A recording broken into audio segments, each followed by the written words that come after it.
I received payout from OpenSea this morning, 0.052 ETH for secondary sales. My Notte A Napoli V2 collection. Notte A Napoli is a collection inspired by the Italian love song. It was a commission work. I made it and I sold it, and it was the first one I made it. Thought it was my collector, but actually it was not. Someone just collected beforehand. The lyric is about one day a girl met an angel without wings. She went to heaven with his new wings. The girl stayed on earth. Notte A Napoli back to the ground. This NFT just sold from my collector to the other collector. The name of the collector, his account is Angel012. It was back to about 4 months ago. I sold it. It was like a 0.004 ETH. He collected and he released with the new price. The new price is 0.09 ETH.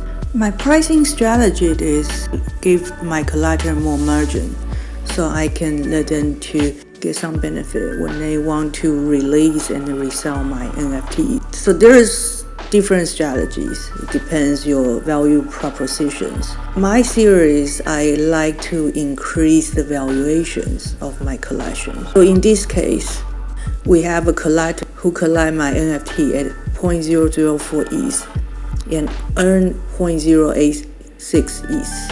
So my collection valuation increased 2,150% within 11 months. And this is a very simple formula that if you are in the economic or marketing industry, you all know percentage increase formula. I use a 0.09 ETH minus 0.04 ETH.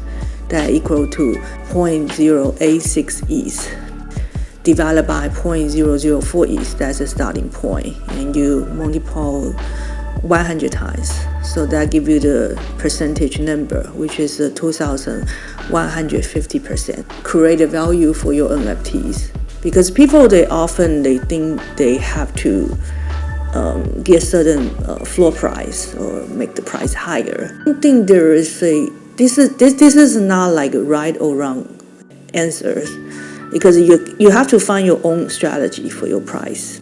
If you want to set up like a floor price, but that can depends on collectors or other people. If they are in the project team, they are your angel investor. You may think that we have to maintain a certain price point. The only thing is, if you decide to do that, you still need to have attractions. Once you have attraction, you can get higher ranking. This is why I rather started from the lower price point, and then I increase the valuations of my collection. I can receive royalty, and my collectors can get some profit when they make these secondary sales, or even later on, even more secondary sales, that I can get more royalties. If you have any questions or feedback or any advice, or you totally disagree with my point, you can always email me. My email is dubwoman@gmail.com. I like to get more feedback.